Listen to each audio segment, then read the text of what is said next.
now that we've spoken about how the internet works, in this episode, I want to talk about how exactly do websites work? What exactly does HTML, CSS, and JavaScript do exactly? Now, in order to access a web page, we all know that you need a browser, right?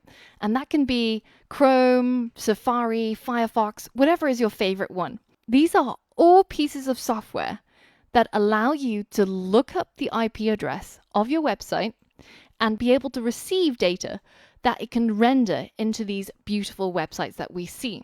Now, the data that you receive from the server usually consists of 3 types of files: HTML, CSS, and JavaScript. And it's very likely that you would have come across these types of files or these words before, because they're so common and they're so integral to how websites work. But what exactly do they do, and why are there so many different types of files? Why can't we just have one file that's, a website? Well, they actually have very different jobs. The HTML code file is responsible for the structure of your website. So if a website was a house, then the HTML would be the builder who would come in to build the walls or put in a toilet. Basically, they establish the structure of your house. And when you write HTML code, you also build up the structure of your website. So you could use HTML to add an image or a button or a text box, whatever it is that you need in your website. Now, the second type of file are CSS files. And these files are responsible for styling your website. If you were building a house, then this would be the painters and decorators. They would be going around painting the walls or adding stylistic flourishes to your place and generally making the place look the way that you want it to. And that's exactly what CSS code does as well. When you incorporate CSS, it allows you to specify how you want your website to look. So you could say that, yes, I have a button that I got from my HTML, but that button, I want it to be red, and I want the text to be white, and I want the font of the text to be in Arial.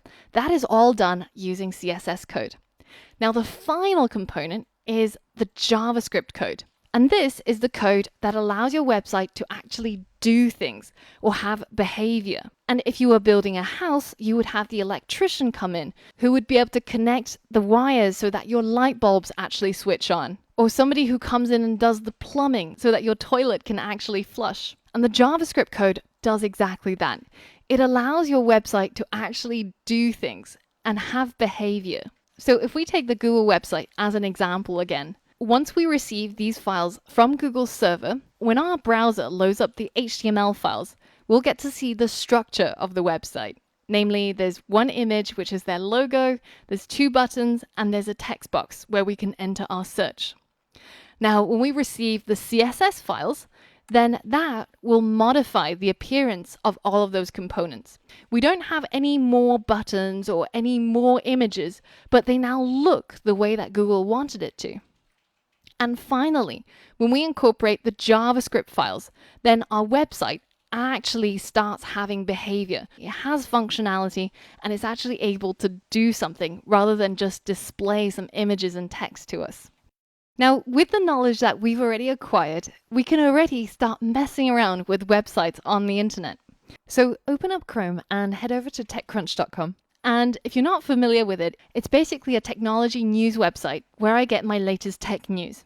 Once you're over here, I want you to right-click on the title here and click on Inspect. Now, this brings up the Chrome developer tools, and we're going to be exploring this in a lot more detail. But for now, we're going to use it to do something really simple. You can see that when I right-click on that heading and click Inspect, it automatically opens up the entire code file that was used to render this website. So these are all of the elements that make up this website. And when you click on Inspect, it will highlight to you the part of the code that corresponds to the thing that you right-clicked, right? In this case, it's this title. And inside this title, you can see that there is a link, which means that when you click on it, it'll go to another web page, but it's also got a bit of text.